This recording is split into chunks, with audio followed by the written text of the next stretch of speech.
Subcommittee will come to order. Without objection, the chair is authorized to declare a recess at any time. I ask unanimous consent that members not on the subcommittee be permitted to sit on the subcommittee at today's hearing and ask questions. Without objection, so ordered. First, let me thank our hosts for their generosity in opening up this great facility this morning. And I welcome our distinguished witnesses and thank them for their testimony as well. This is the fourth hearing that we have held since I've been subcommittee chair. Over 6 years, we've done 4 of these hearings to go over the oversight of this project. We've been discussing for quite some time the higher costs, the projections. As chairman, I've scrutinized the authority's confusing business plans that are clearly not grounded in reality, and I've warned that the continued disregard of facts on the ground will lead to skyrocketing costs and public outrage. And here we are today, discussing a business plan that has grown to a $100 billion cost estimate, and that's without, when it passed, some of us here voted for or against this in the legislature when it was on the 2008 ballot. It was supposed to include the North Valley and Sacramento area. This $100 billion does not include San Diego, south of Los Angeles, nor does it include the original plan to include the Sacramento area. And yet it is still $100 billion. It was also supposed to be done by 2020, 2 years from now. And now, if Sacramento is ever included, it would be 2 decades beyond that. So continued oversight of this project is important, not just to the Central Valley and for California, but for the nation as well. This project is continuing to become the poster child for mismanagement and runs the risk of diminishing public perception of much-needed passenger rail projects across the country.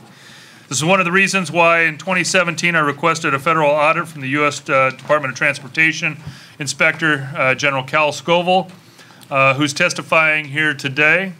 I look forward to hearing from Mr. Scoville about the methodology and trajectory of the audit moving forward. This project has been awarded nearly $4 billion in federal funding, and it represents nearly 40% of all high-speed rail funding for the entire country awarded by the Federal Rail Administration. That's an investment made by the federal taxpayer as the country has watched costs go up, plans change, and scope of service reduced. When the voters of California approved Prop 1A to fund this project, they thought they were approving a $33 billion project. It barely passed at 52% of the vote, but that $33 billion was also promised $9.95 billion coming from the taxpayers of California. It was supposed to be put together in equal thirds with the taxpayers on the hook for that $9.95 billion, and approximately the other 2/3 coming from federal government and private financing. And now the estimate is $100 billion without San Diego or Sacramento. With the authority's record of consistently missing deadlines and experiencing cost overruns, the authority itself has given no one in the Central Valley, in my district, reason to believe that anything in regards to this project will go according to plan. I'd like to start off by highlighting some of the changes, even from the 2016 business plan to the 2018 business plan. The schedule for completing the segments has slipped by several years from the 2016 plan. Completion of the Valley to Valley segment changed from 2025 to 2029. And Phase 1 estimated completion has gone from 2029 to 2033. Again, Prop 1A was supposed to be completed LA to San Francisco, to San Diego, to Sacramento, 2 years from now for $33 billion. Now if you have that entire project, you're looking at a 2-year decade delay and over $100 billion in increased cost. The estimated funding shortfall is roughly equal on the first segment of this, the Central Valley segment, now that it's changed from the Central Valley north to San Francisco, that estimated funding shortfall is roughly equivalent to the cost of building the tunnels through the Pacheco Pass to link Gilroy to the Central Valley segment. The concern of this going forward is even for this new blended route, just from the short of Bakersfield, outside of Bakersfield to San Francisco, the funding gap is the cost that would take you to go through the Tehachapies. Meaning even in this short term, the missing funding piece and the delay that we have still ends up not completing the segment at all. Look, here's the bottom line. California voters narrowly approved this with 52% of the vote. That was done in 2008. It was based on a business case that is unrecognizable today from even the authority's own plans. If this project is going to move forward and the authority is going to continue to ask for more tax dollars from the federal government, we need to know what those funds or finances would be. If the authorities, if they can't provide specific deliverables in a time frame, then I believe that California voters deserve the right to take this back to the ballot and decide whether or not they still support a new project. Keep in mind that most of the federal money allocated to this project was part of the previous administration's stimulus package, yet we're here today, 10 years later, with very little to show for it. The Inspector General audit will analyze the protocol that was followed to ensure safeguards were in place when allocating, expending those grants. As well, we've got other issues in California. We're still facing a water crisis here, and a fraction of this money could have solved our entire water crisis. Still creating the same jobs, some would argue more jobs. But as elected leaders, we've got an obligation to make sure that we are good stewards of the tax dollar. And it's unfortunate that the state doesn't have that same political commitment to providing a reliable water supply to California as it does funding a bullet train that has not, is not, and will never deliver on the promises that were originally made to voters. At this time, I'd now like to recognize Mr. Garamendi for 5 minutes for any opening statement he may have.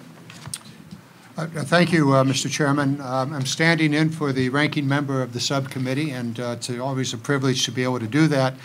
From your comments, Mr. Chairman, it appears as though you are opposed to the continued funding for the high-speed rail and would like to see it stop.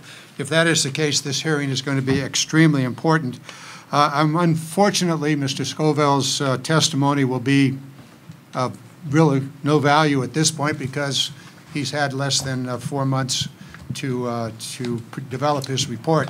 So we're going to go forward. I'm looking forward to the testimony from the witnesses here. I think it's going to be extremely important. I also want to recognize my colleagues, all of whom, well, with the exception of Ms. Lofgren, who were in the legislature and were deeply involved in this program during its inception and its early years.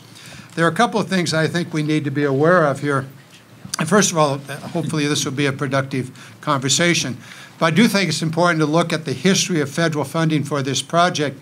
And it does, as you said, Mr. Chairman, stem from the Great Recession of 2008 and the American Recovery and Reinvestment Act, which appropriated $2.55 billion for the Central Valley portion of the project. At that time, California's unemployment rate was 12.2% compared to 4.5% today. While the state struggled with the economic downturn, the Central Valley suffered even more. In 2010, Stanislaus County had an 18.3% unemployment rate, and Merced County was close to 21%.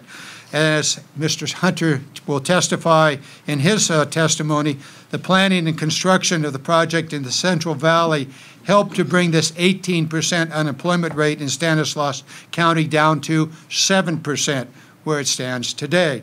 This was brought through the direct employment of over 2,000 skilled trade workers and $2 billion in economic activity in the valley. At the same time, the authority has contracted with roughly 500 companies in the Central Valley, in Stanislaus, Merced, Fresno counties in the area, to supply equipment, components, and other necessities for this project, helping to grow the existing economy. Once the Silicon Valley to the Central Valley component is complete, nearly $50 billion in economic activity will be brought to the Central Valley alone. The completion of the valley-to-valley segment would provide an important connection between these two distant communities, providing economic and social benefits to both areas. I also want to thank the High-Speed Rail Authority, namely the chair of the board, Dan Richards, for helping ensure that this project is an American-made project so that our tax dollars are spent promoting American jobs and industries.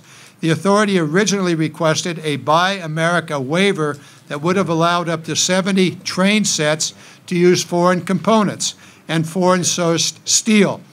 When I called Mr. Richards about this issue, he immediately pulled their waiver request and committed to make it in America. I want to thank the authority for their quick response and commitment to promoting good American manufacturing jobs. While I'm excited about the economic impacts of this project to date, like you, Mr. Chairman, I do have many questions about how the authority plans to fund the remainder of the project and in a way that is both responsible to the taxpayers and potential future riders. I do appreciate Mr. Thompson's testimony on behalf of the peer review group. Look forward to hearing him say and to develop where do we go from here.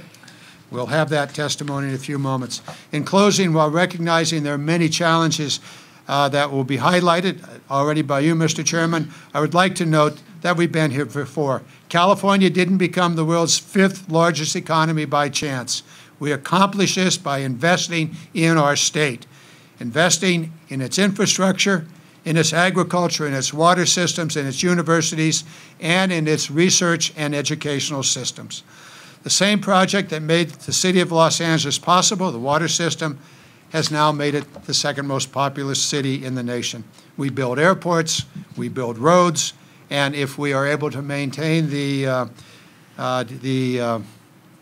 tax, that is the excise tax on the fuel, we will continue to build our transportation systems. I note that some, perhaps even sitting at this table, are opposed to that, and that's a question for the ballot in November. Well, we got things to do, we got places to go, we need people that are willing to build it. With that, Mr. Chairman, I yield my time. Thank you, Mr. Garamendi. I'd now like to welcome our witnesses here today. Our panel is comprised of Inspector General Cal Scoville, the United States Department of Transportation, Mr. Brian Kelly, CEO of California High-Speed Rail Authority, Lou Thompson, Chairman of the California High-Speed Rail Peer Review Group, and Mr. Robbie Hunter, President of the State Building and Construction Trades Council of California. I ask unanimous consent that our witnesses' full statements be included in the record. Without objection, so ordered. Since your testimony has been made part of the record, the subcommittee would request that you limit your oral testimony to 5 minutes.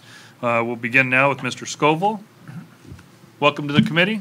You may proceed. Chairman Denham, Ranking Member Garamendi, members of the subcommittee, thank you for inviting me to testify on the Federal Railroad Administration's oversight of the high-speed intercity passenger rail program. Since 2009, Congress has appropriated over $10 billion for this program, and almost 39% of that has gone to the planned high-speed rail corridor here in California.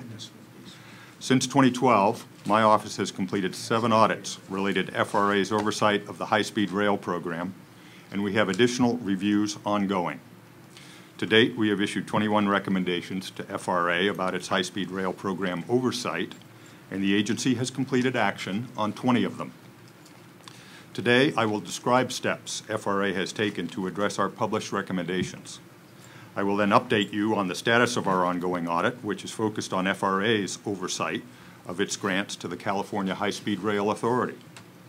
As our work shows, FRA faced challenges in implementing and overseeing high-speed rail in the 10 years since the program was created. On the implementation side, these challenges included developing a coherent nationwide plan for high-speed rail, as well as communicating guidance to help states, including California, plan and implement their projects. In response to our recommendations, FRA undertook a national rail planning effort that defined measurable performance goals and clear stakeholder roles.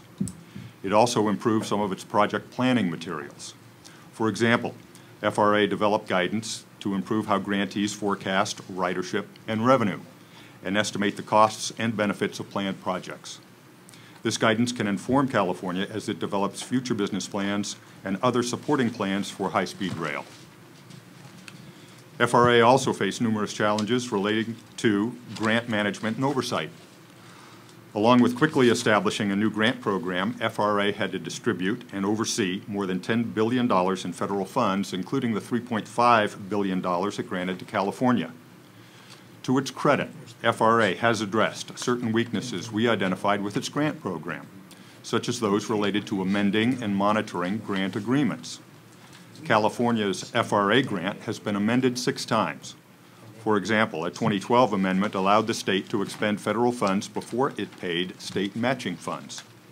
While grant amendments occur for a variety of legitimate reasons, FRA has a responsibility to ensure that they do not result in unacceptable risk to federal investments. In response to our recommendations, FRA updated its guidance on mitigating risks during the grant amendment process. In addition, FRA now requires its staff to report suspected fraud, waste, and abuse to our office for investigation. FRA also updated its web-based project management tracking tool and amended its procedures for following up on problems it identifies during grant monitoring. If applied consistently, this can be a useful tool. FRA's steps in these areas are commendable. However, to protect federal funds, management attention and strong oversight remain critical. Our ongoing work continues to assess FRA's grant oversight to identify additional areas for improvement. In particular, at your request, Mr. Chairman, we recently started an audit of FRA's oversight of its grants to the California High-Speed Rail Project. We will assess FRA's risk analysis, assessment, and mitigation efforts, as well as its procedures for overseeing the expended federal funds. To meet these objectives, we are currently reviewing those expenditures, including invoices submitted to FRA by the authority to determine whether federal funds expended complied with applicable federal laws and regulations. We are also interviewing FRA staff and examining other grant documentation, all with the goal of evaluating FRA's analysis of risks that may be associated with the California High-Speed Rail Initiative. Because our audit is still in its initial phase, we are not yet able to report on any preliminary findings in accordance with federal auditing standards.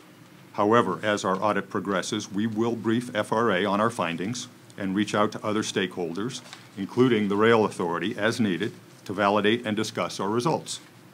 We plan to issue our report in late spring 2019. We are committed to working with FRA to improve its oversight and stewardship of federal funds, and we will keep you apprised of this and any other related work. Mr. Chairman, this concludes my prepared statement. I will be happy to answer questions you or other members of the subcommittee may have. Thank you, Mr. Scoville. Mr. Kelly, you may proceed. Good morning, Mr. Chairman. Thank you for the opportunity to be here today. Also, good morning, Acting Ranking Member Garamendi and other members of the committee. My name is Brian Kelly, and I'm the CEO. Mr. Kelly, can I have you pull the microphone up Sure. a little bit closer? Sorry.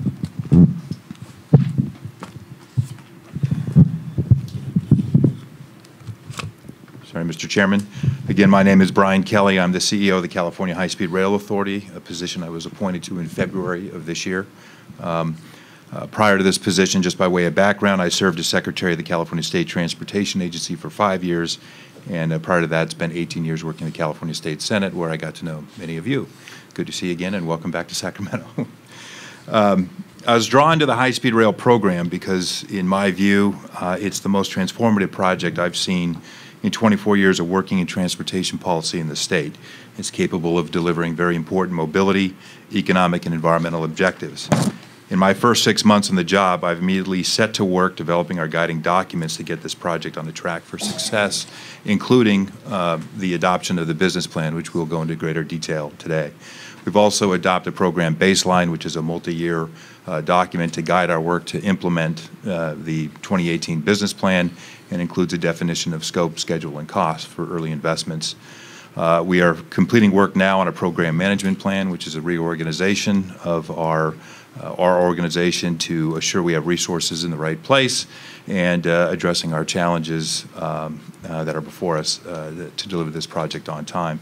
And then finally, we'll be taking up a new strategic plan, which will lay out how we'll achieve our mission, vision, and goals, and through measurable performance metrics that we will use to provide project update reports to all of our oversight committees, this one as well as legislative. In addition to these organizational improvements, it's worth noting that the authority has made important progress in the project since this subcommittee's last field hearing. We have 3 construction packages that have advanced to create an overall investment of over $3 billion on construction-related activities in the Central Valley. Bridges, viaducts, grade separations are becoming clearly visible at multiple locations, and we have 20 major projects underway today. We have dispatched more than 2,000 workers that have good-paying jobs on the project, and as was noted earlier, we're employing over 437 small businesses, including 142 disadvantaged businesses and 52 disabled veteran businesses. We did meet the R expenditure deadline of September 2017 in our FRA grant agreement, and the authority is now accessing Proposition 1A bonds for construction, while our cap-and-trade dollars appear to have stabilized. With this great progress, however, the project does face challenges, and our 2018 business plan laid out a vision to implement this project in the face of these challenges, which are not dissimilar to those that confront projects around the world of similar magnitude and complexity. For the first time in this plan, the authority is assigning costs to risks that were identified in prior plans, and we present a baseline cost estimate for all project sections. Also, for the first time, the plan discontinues the past practice of estimating project costs with a specific dollar estimate, and instead, recognizing that many elements of the project are still in the early project development phase, the plan estimates costs utilizing baseline estimates and ranges. Our baseline estimate for Valley to Valley is $29.5 billion. Our baseline estimate for the entirety of Phase 1 is $77.3 billion. The revised baseline cost estimates show an increase in costs largely driven by the effects of inflation, increased contingency for risks, and previously identified construction delays in the Central Valley. The schedule for the Valley to Valley service and our full Phase 1 service are pushed out 4 years respectively, and the schedules will be affected primarily by the timing and availability of funding for project implementation. The plan also outlines a financing strategy consistent with the one contained in the 2016 business plan to better align our cap and trade funds with the capital needs for the project so we can deliver the benefits at the earliest possible time. Our strategic investment priorities in the plan include 5 priorities. 1, meet all of our commitments to our federal funding partner under our grant agreement. 2, extend the Valley to Valley service from San Francisco to Bakersfield, which is the highest revenue, highest ridership initial service. Deliver in the short term 224 miles of high-speed rail-ready infrastructure for use by 2027. Isolate the tunneling in the Pacheco Pass as the final missing link to complete the Valley to Valley service, and continue our bookend investments in Southern and Northern California. In closing, Mr. Chairman, I'd just like to conclude by reiterating my perspective that this transformative project is unique in its ability to provide vital mobility, economic, and environmental benefits to Californians. And with that, Mr. Chairman and members, I'm happy to answer your questions today. Thank you. Thank you, Mr. Kelly. Mr. Thompson, you may proceed. Thank you, Mr. Chairman Dinniman and Ranking Member Garamendi, members of the subcommittee. I appreciate the opportunity to appear before you today. As you know, I'm the chairman of the peer review group. This was a group created by the legislation, Proposition 1A, to report to the legislature on issues on business plans or anything else that we see in the project that we believe the legislature will find interesting. We have written a number of letters to the legislature, and I've testified a number of times before the legislature on various issues on this project. I can summarize my testimony here today by saying that it is surprisingly similar to what I said in 2013 before this subcommittee in Madeira.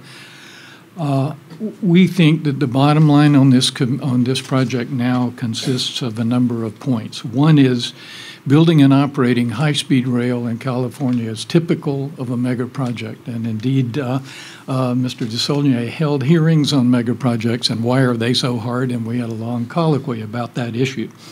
We believe that the authority has made real progress in establishing a capable and experienced management team, but that team has a golden bear by the tail. There is nothing in the experience to date that is atypical of a project of this size. Certainly when the grand visions meet reality, all kinds of things happen, and costs are usually higher than we expected. Things take longer, and problems that we never thought about emerge. And this is exactly what you would expect on this kind of project. The experience to date has been with the typical kind of civil construction, which is almost a highway project thus far. And so what we are learning to date about that, we will be able to apply to this kind of construction in the future, where those lessons are beginning to be applied. Many aspects of the project, especially track construction, electrification, signaling, and especially tunneling, haven't been encountered yet. So the cost estimates for that have to be viewed as having a pretty wide range of outcomes. Not necessarily bad, not necessarily good, but a wide range that we're going to have to deal with for the time being. The demand forecast, although they have been done by professional demand forecasters, are not related to an existing ridership base. They're based on economic modeling. Greenfield models, they're called, where it's brand new. Like these are inherently subject to a wider range of uncertainty than brownfield models where I already have service, and the question is how much will the demand increase if I improve the service? Very different. All of the other high-speed rail projects have been constructed with existing service to go from. As a result, the forecasts of the revenues and the cost are also, as of now, subject to pretty wide ranges of outcomes. Having acknowledged all of this, the key problem for the authority and the project is having a stable and reliable policy and financing framework, and they don't have that now, and it will not be possible to manage this project in the future properly without having that stable funding, adequate funding, and policy framework. They are now encountering the kind of commitments that they need to make and the kind of decisions that need to be made that can only be made when there is certainty to work with. It just isn't fair to ask the project to be managed without that framework now. This is an issue that came up in 2013, and I think Mr. Costa at that time was not happy with my answer, which was you've got to have a better financing framework than you have now. Having said all of this, this concludes what I want to say today, and I'll be happy to answer any questions that you have. Thank you. Thank you, Mr. Thompson. Mr. Hunter, welcome. You may proceed. Good morning, Chairman Denham, Ranking Member Garamendi, and committee members of Congress. My name's Robbie Hunter. I'm the president of the State Building Construction Trades Council. I'm an iron worker by trade, and I worked for almost 30 years in Los Angeles on bridges and highways. So I'm a tradesman. I represent workers that work in construction. This project, as of this time, we have over 2,000 workers working for private contractors throughout the project. These contractors are union and non-union. We represent 400,000 workers, 48,000 of them are apprentices. We have taken in many veterans, and Congressman Denham has been a large supporter in ensuring that we live up to the obligation to put veterans to work and put disadvantaged workers from the Valley in these projects, in the apprenticeship, and assure that local workers on those job sites. We have worked diligently to do so. The workers we represent do work for private contractors. They contribute a portion of their wages for their medical coverage and pension to assure in their older years that they are not a burden to the federal or state government. You know, we have built the infrastructure of California for over 100 years. We worked on the viaducts. We have worked out of state to do the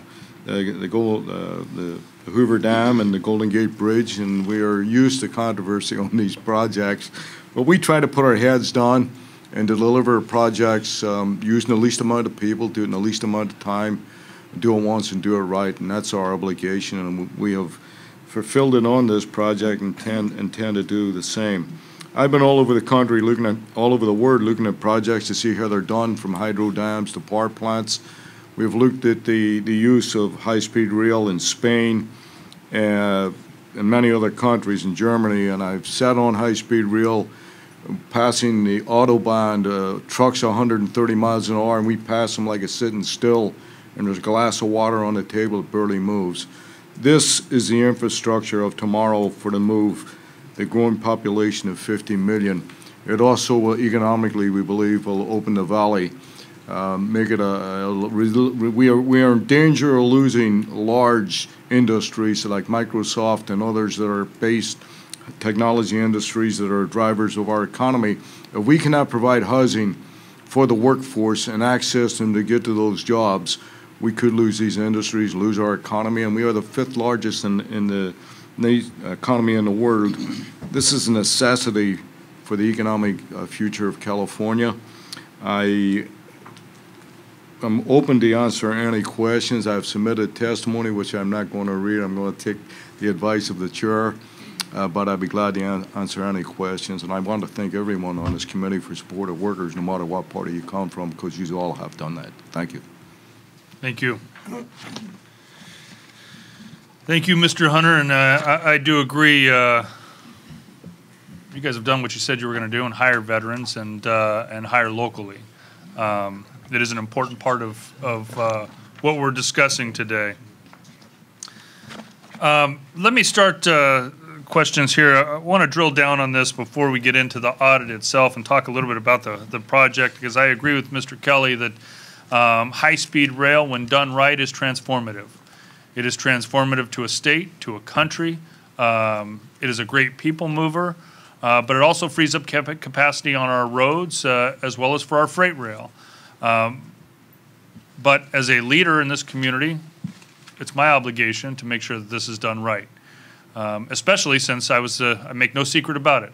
I was a deciding vote in the state Senate back before this went before the voters. But it was a $33 billion project that's supposed to be done 2 years from now. So it has obviously drastically changed, and the question is, where do we go from here? What will this audit show? Where will the financing come from? With a battle on the ballot this year with the current gas tax, would we take the peer review recommendation to do another gas tax in the future for this as well? And so there are a lot of questions here, not only on the funding that has been allocated through the stimulus funds or the appropriations bill in 2010, but also on the $9.95 billion that's been expended so far, and the path forward. So let me start, Mr. Kelly. When the voters approved Prop 1A, when the project was going to be completed in 2020, the 2020, that was a full high-speed rail service from San Francisco to LA, correct? It's originally supposed to be 2020? Yep.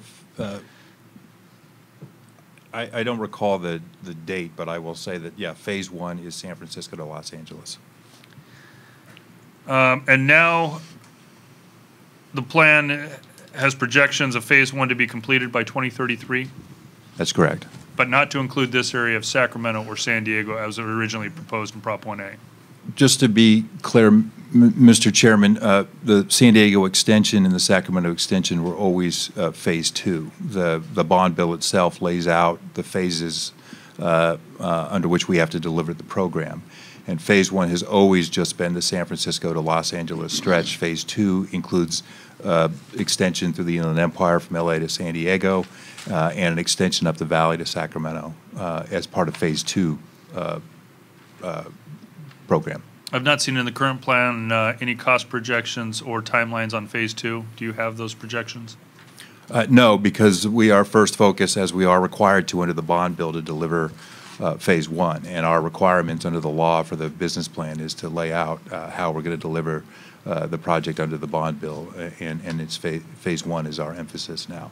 I understand the emphasis, but as you can understand, the voters in my district approved something that they would like to see something in the future. We're talking about a generation away now of new voters, and so it is a relevant question. Will it be high speed from San Francisco to LA? That is one of the things that continues to be debated. Yeah, the system will provide huge mobility benefits, especially when you consider versus conventional rail or driving a vehicle. And you can only achieve that because of the speeds that we attain through the system. Just like high-speed rail systems in other parts of the world, where we are going through urban areas, we are on shared corridors. This is the Silicon Valley area connecting Gilroy North to San Francisco.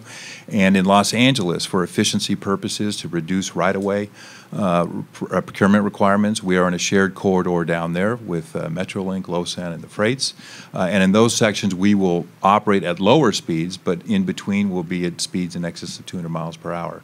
And we are on track to meet the schedules under the bond bill, which is, I must say, the requirements under the bond bill are the guidelines that we use for our design and our choices to go forward. I'm about out of time, but I do want to get one additional question on this first round. What is the reason for the current delays in completion, and where do you plan to come up with the additional funding under the 2018 plan? Well, the reasons of delay we've laid out in our business plan. I would commend folks to take a look at Chapter 4. We have some. We spent a lot of time on some lessons learned, and I would say quickly. Is it labor? Has labor been a holdup? No. No. How about CEQA? Has CEQA been a holdup?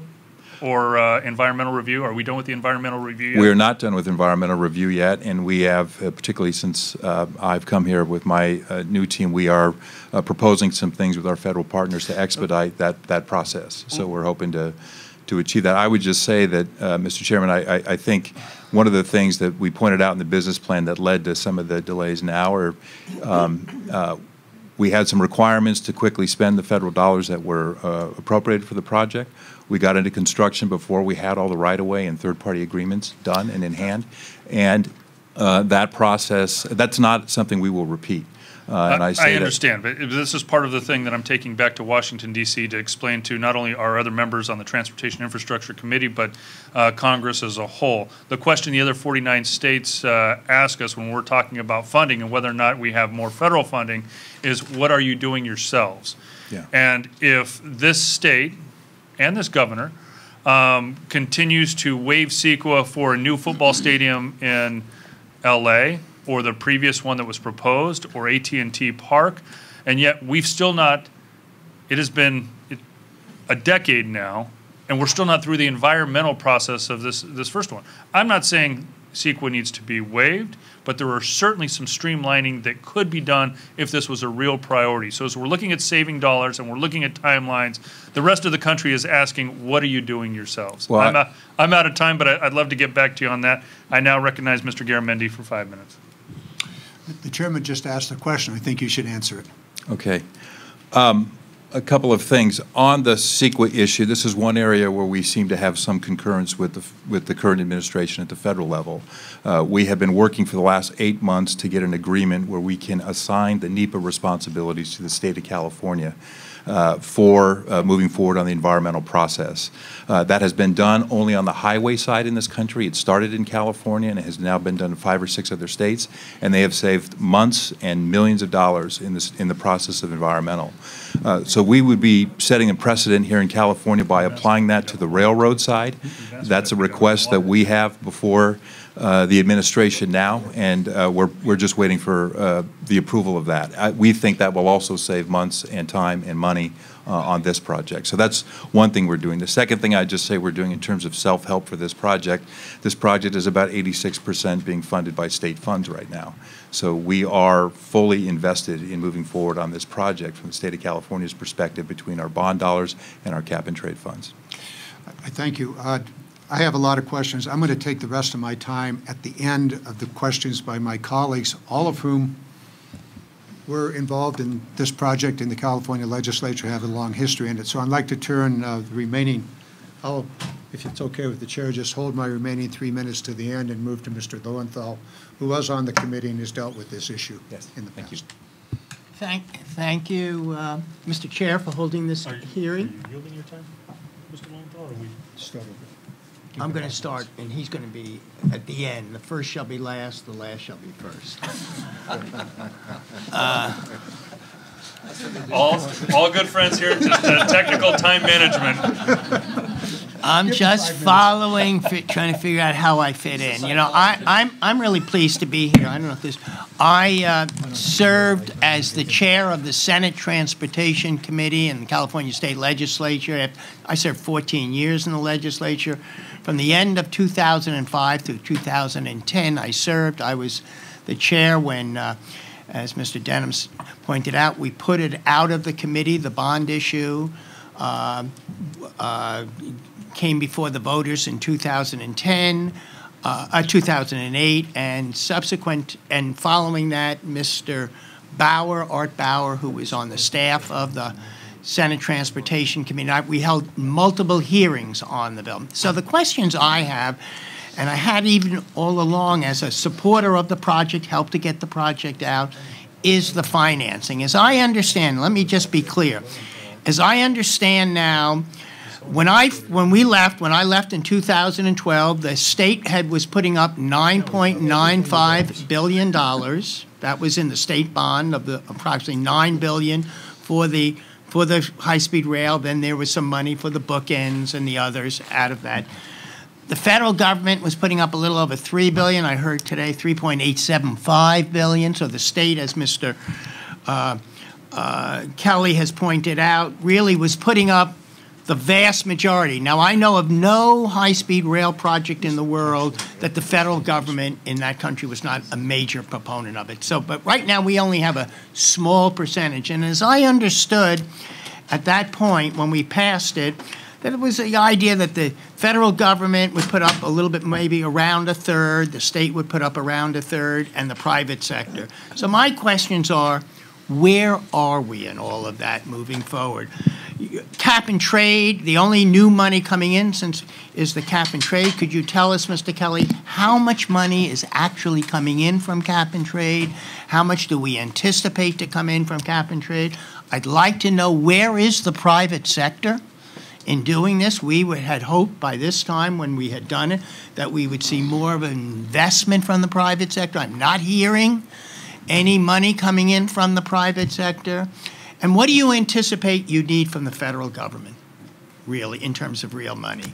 It just seems to me a $3.875 billion investment on a $77 billion project is not going to make it.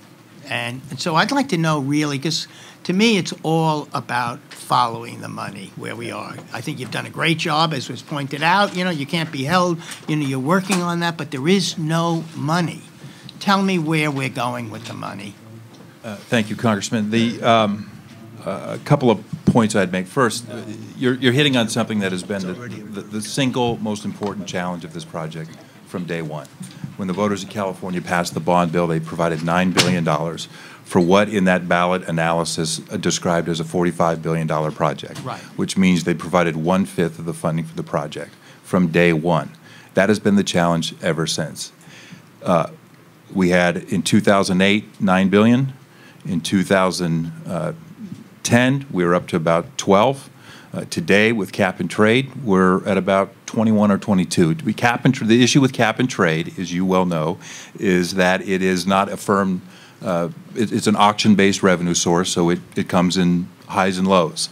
With the passage of legislation last year to lock that program down for 10 years, we've seen stabilized cap and trade revenue. So we're estimating about $750 million a year coming in from cap and trade for this project. Okay. That puts us at about $22 billion for the project. In 10 years. Over the course of the cap and trade dollars, just from what we have in the law today, available for this project. And what we are doing is, because we are in that constrained funding environment, our business plan lays out building exactly what was approved in Proposition 1A, but doing it in a building block way. I don't have all the money right now to do everything, so I have to do it in parts. We are under construction in a 119-mile segment in the Central Valley. Our highest priority is to complete that, get our environmental work done statewide on all the segments, and it's worth noting for the panel that we have 10 segments and 8 of them are still in environmental. And so we have to complete the environmental process. We need the help of getting the NEPA assignment so we can move that more quickly. And so that is where we are. We are estimating a funding gap to complete all of Valley to Valley of about $7 to $10 billion, or, as the chairman stated earlier, roughly the cost of the tunneling through the Pacheco Pass. Our plan is to focus on to build on both sides of the tunnel, get the Central Valley piece in place, extend the San Jose to San Francisco electrified project all the way to Gilroy, and see if we can start services there while we focus on the unfunded tunnel part. We are bringing in international expertise on that. These kind of tunnels are built all over the world, but not a lot here for high-speed rail. We're bringing in international expertise on that and private sector partners to sort of figure out, can we do any private sector or procurement opportunities with that tunneling exercise there. So that is our process going forward. On the private sector money, I would just say this. In any transportation project, for the private sector to come in generally, they want low-risk projects. Right now, with an unconstrained funding program, with a constrained funding program, we're not low risk, and we're still in environmental. So we have to get these things done. Our process all along has been get our operating segment going, show that we can produce revenue, and then use as a concessionaire that model so we could then bring in private money. If you could just let me know, Sure. just an overview then, of the 12 to a little under $13 billion that was both federal and state. Mm-hmm. How much of that is left, and where are we? You're saying that there's a little bit, 750 million, was that annually? That's our annual cap and trade estimate. So that's coming in. Yeah. That's 750 million. Yeah. How much money do we have left in the bank?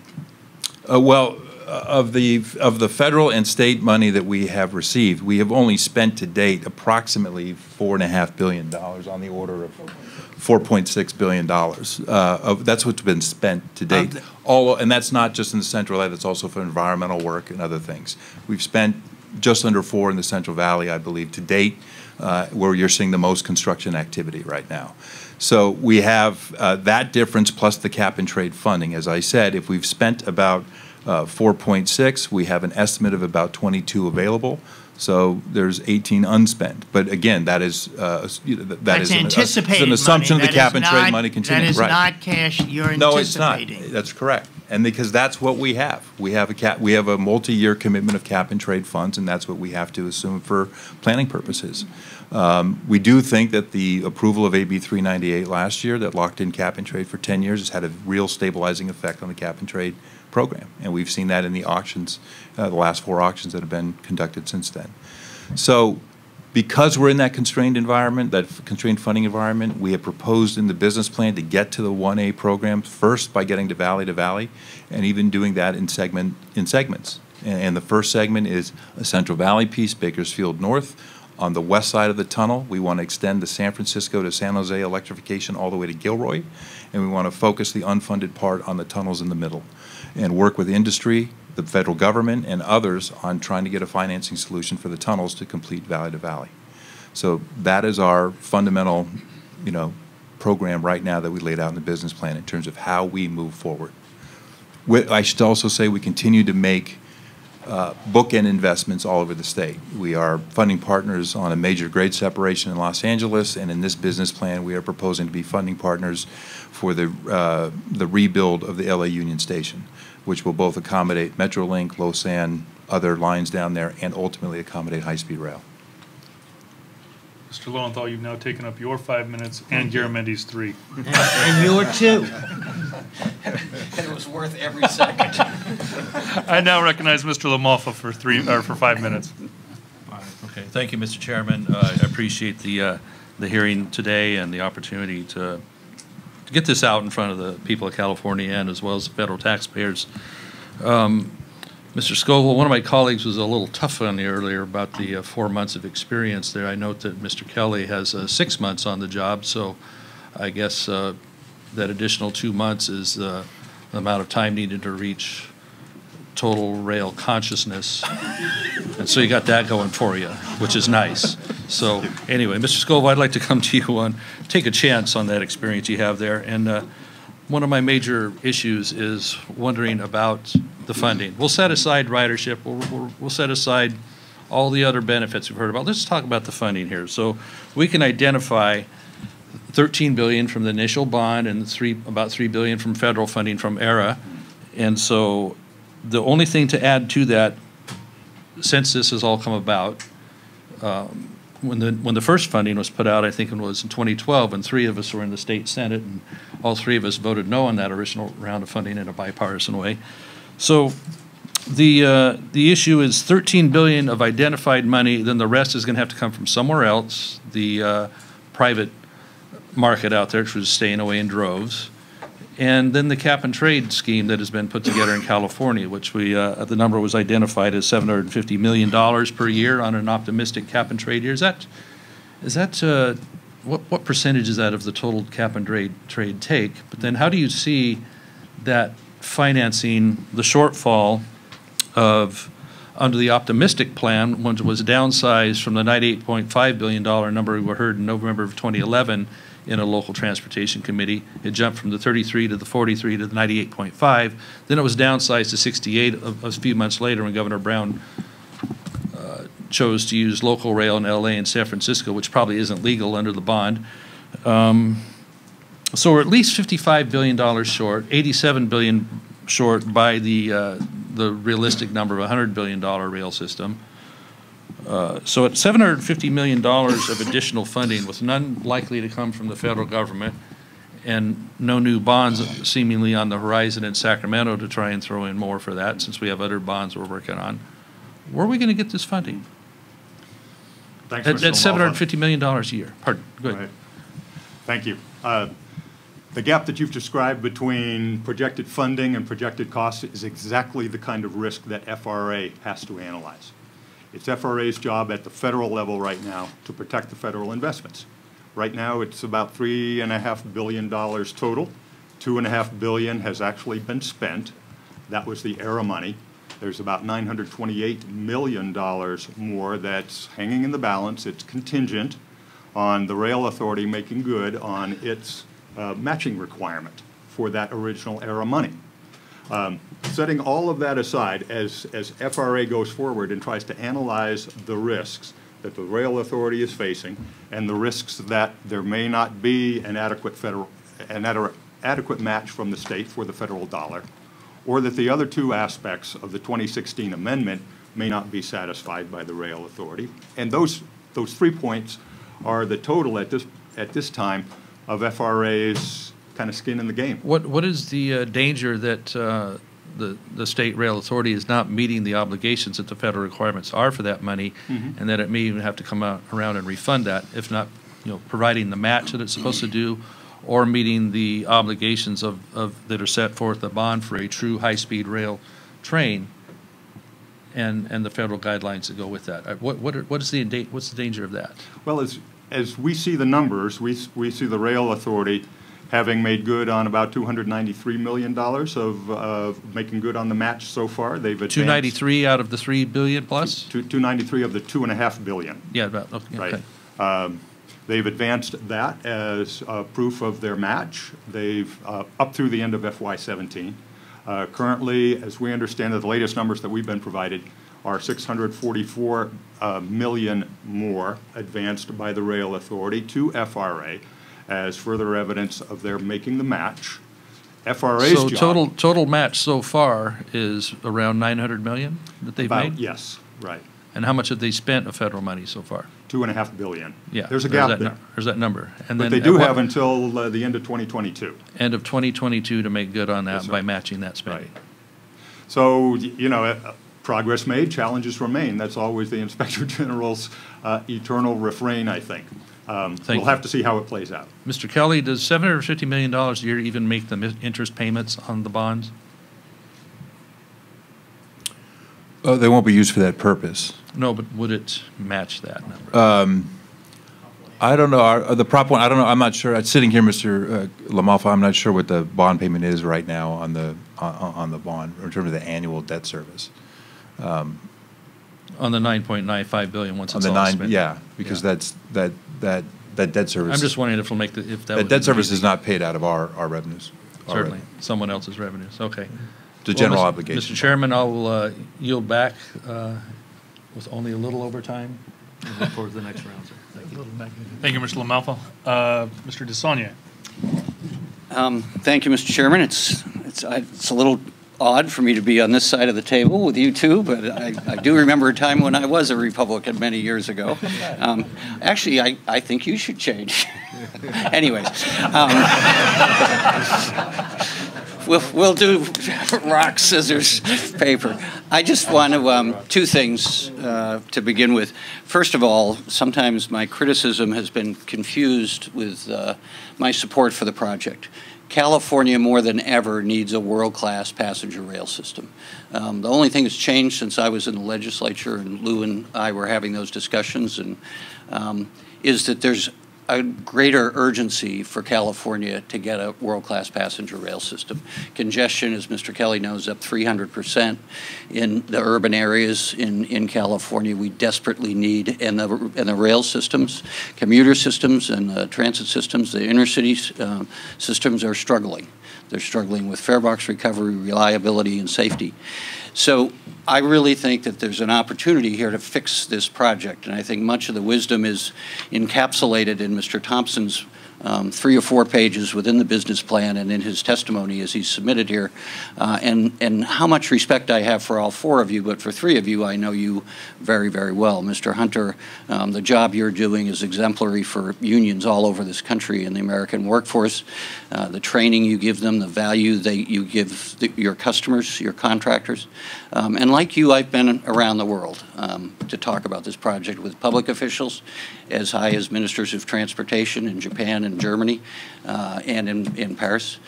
Been Spain, Italy, Germany, Japan, which has the best system in the world, if you ask me, and the Chinese, who gave me a really good demonstration of their work, particularly at the Hong Kong station, which I've never seen. This was not on public dollars. So the one thing I will say in all of those conversations, it would be kind to say that the international community looks at this project skeptically, particularly the revenue. So first with Brian, the respect I have for you for years that I've known you, when I was on the Metropolitan Transportation Commission through the legislature, your capacity not just for expertise but your ethics. Your predecessor was not happy with me when in the legislature I questioned him about his honesty on this project because, quite frankly, I thought he misled me. And so I worked on legislation to get rid of the authority because I thought they needed to go. One of the reasons I didn't pursue that was because the administration agreed to put the authority under the Transportation Administration, of which you were the secretary. So you have been able to work with elected officials and appointed officials and still be a truth teller. Sometimes we didn't like your truth, but you're in a unique position to change this project and make it successful. However, my suspicion is you now are not on top of the organization. You are working for the authority.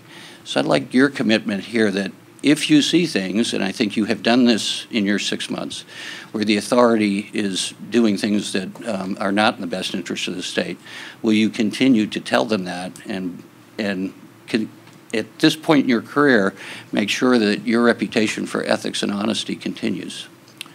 I mean, yeah, because I approach this, I think it's worth just stating that I approach this as, you know, when I was the secretary and we did work on other big projects like the Bay Bridge and other, there is nothing better. Why did you bring up the Bay Bridge? Well, because I just wanted, there's nothing better than the, you know, we established some processes on that project that require the transparency, and it's the only way. There's only public dollars on this project right now. Okay. I am for the transparency. It's a benefit for all of us, and it's going to help us manage this project. Brian, and I only bring that up, it's in dead seriousness because you are the person who can save this. Mr. Thompson, the last time you testified in front of me up the street, I asked you whether the project could make the 2 hours, the commitment to the voters, and you said publicly no.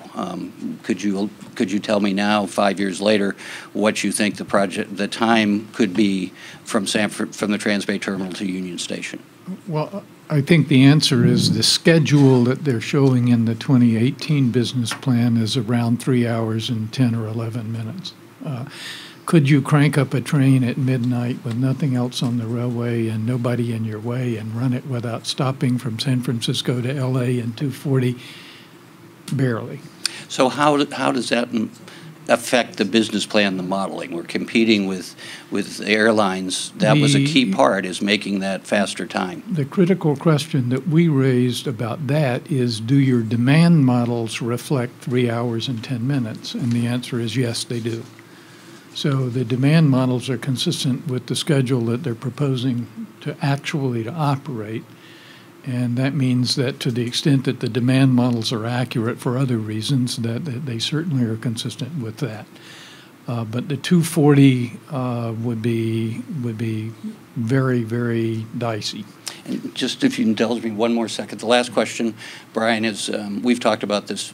The international community, its revenue model is different from what we have on many levels, but value capture, and I see Ms. Rooney in the audience, the JR lines get a third of their operating cost from value capture. I think we have a great opportunity to do that from San Jose out to Bakersfield.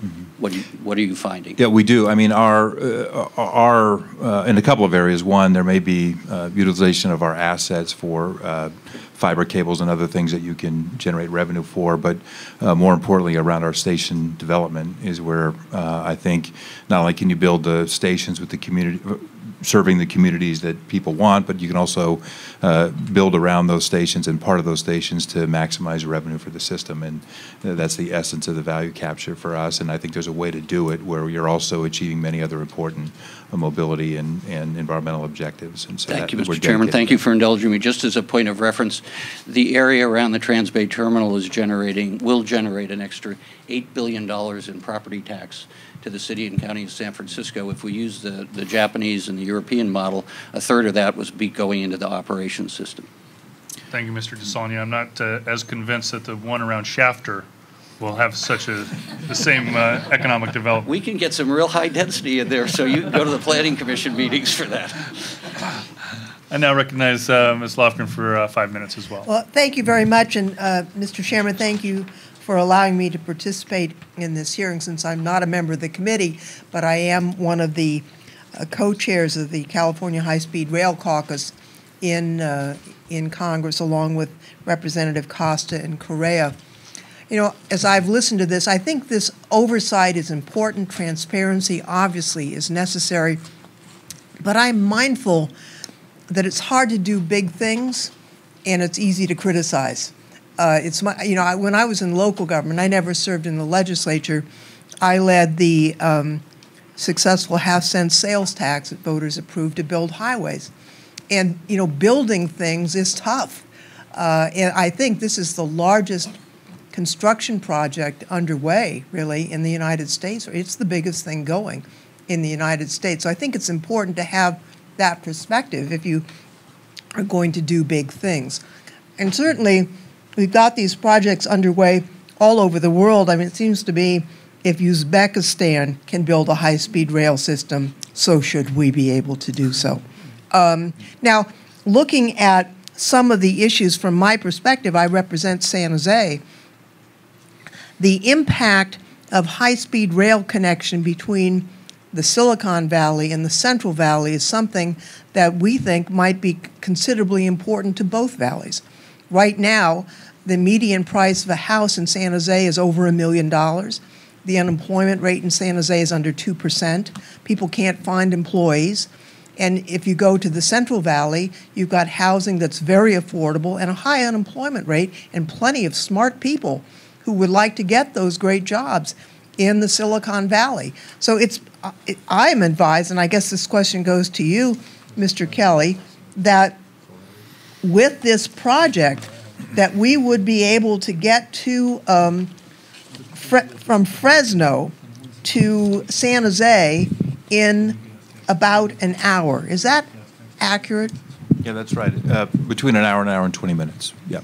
I'll just point out right now it takes, I have someone on my staff who works in New Almaden in San Jose.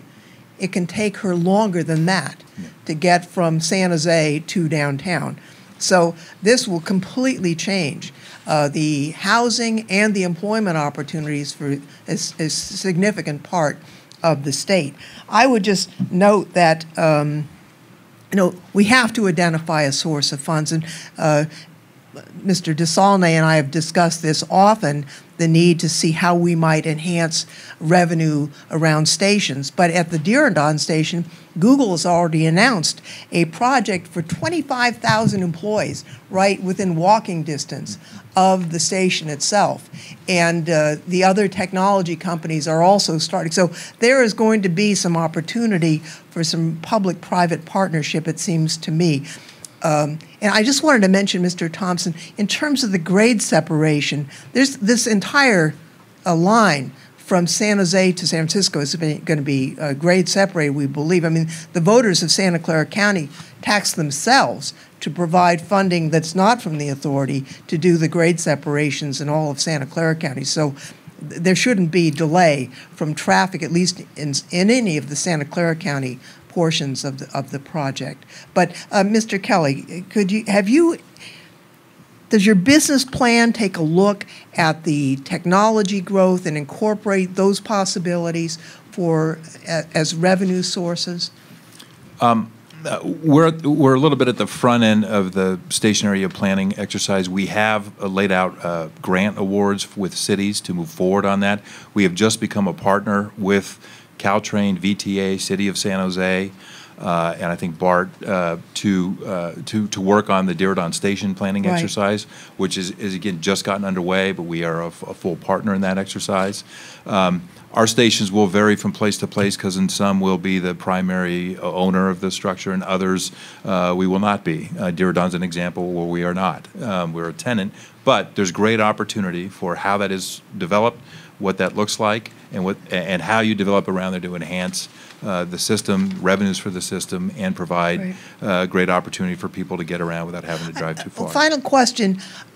When I led the traffic authority and we built the highways, we did do a combined NEPA CEQA, and there were no corners cut. I mean, everything was done, but it was done in a combined fashion. It really makes a lot of sense. So anything we could do to help that, I think, would be very important to get this done properly. And I personally would like to assist in any way that I could on that matter. Appreciate that. To date, we've been working very closely with the FRA to move forward on that NEPA CEQA assignment. It's pending, and we're eager to get it so we can try to achieve the savings we've seen on the highway side. I'll just close by saying, you know, we have one company alone in Silicon Valley with a market cap of $1 trillion. It seems to me that as a society we should be able to solve this financial problem. May I respond briefly to one thing you said? I wish there were a coordinated program to get rid of the grade crossings between San Jose and San Francisco, but there is not.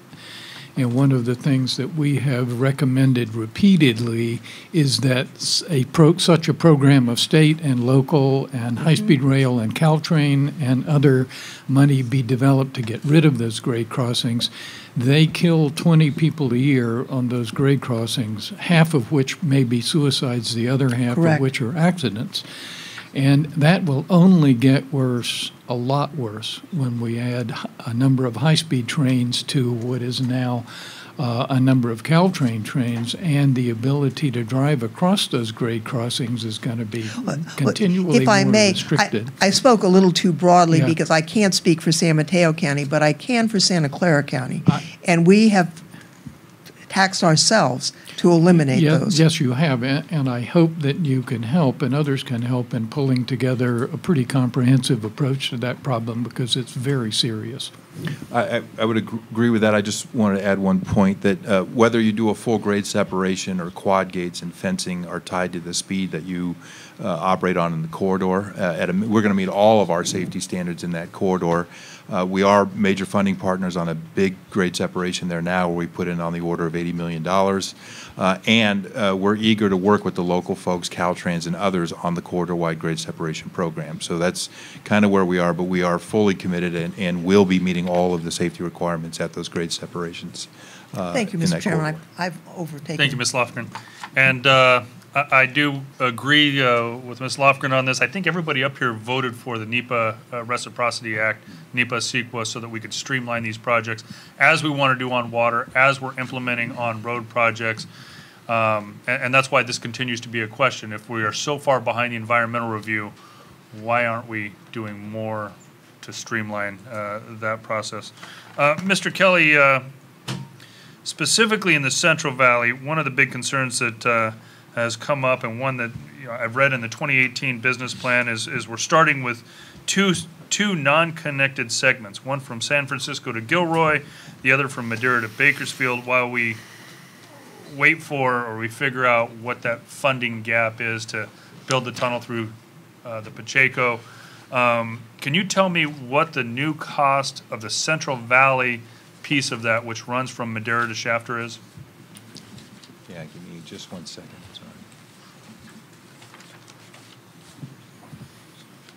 Sorry. We estimate that the Central Valley segment's about 10.6. 10.6 billion. And while we're waiting for that funding gap to come in, that whatever that new revenue is, will we have high-speed rail on that segment?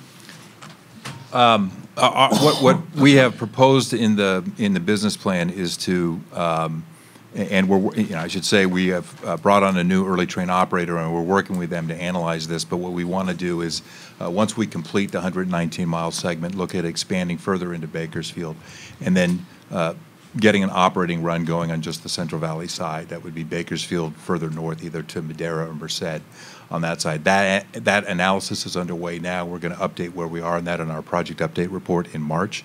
But the idea is to see if we can operate a service there on that side. As I said earlier, extend the electrification on the west side and see if we can get some operable segments in place while we work through the tunneling issues in the middle. Thank you. And Mr. Thompson, considering this funding gap, at least especially on the first phase of this, shows $7 billion. I think $7 billion to go to build a tunnel. We're somewhere in between $2 and $9 billion on the funding gap. What is the peer review recommended to fill the funding gap, both the short term and long term? We have made no recommendations. We simply listed some things that the legislature might consider. What are those things that you listed? Well, we listed such things as an increase in the gas tax. Do you know what that increase of gas tax would be? I haven't calculated it. What else recently? Sales tax, that was a proposal to finance the 2000 business plan. Do we know what that sales tax would be? At that point, it was a quarter cent. It might be more than that now. I don't know. There are other sources available. One of the things that will be necessary is to put a floor under the cap and trade funding. Otherwise, it won't be financeable. So those are sources, but we have not recommended anything. I think the current gas tax, based on what I'd read, was I think we're for 12 cents is $5 billion annually. Mr. Hunter, do you know? Yeah, it's just short of $5 billion. You're correct. How much? So given that parameter, well, both short and long term, Mr. Kelly, you can answer. I just from my sure old, you know these my numbers. old hat, I think every penny raises about $150 million in California on the gas tax. Okay. Thank you. And Mr. Hunter, as again I said, you did what you said you were going to do. You've hired veterans. You've hired a lot of locals in the community. What is the current estimate of how many people have been hired, either by job years or by numbers? Well, we have around in excess of 2,000 right now, but there's been several thousand that's transitioned through as their work finished and they moved on. But we're sustaining around 2,200. I believe that.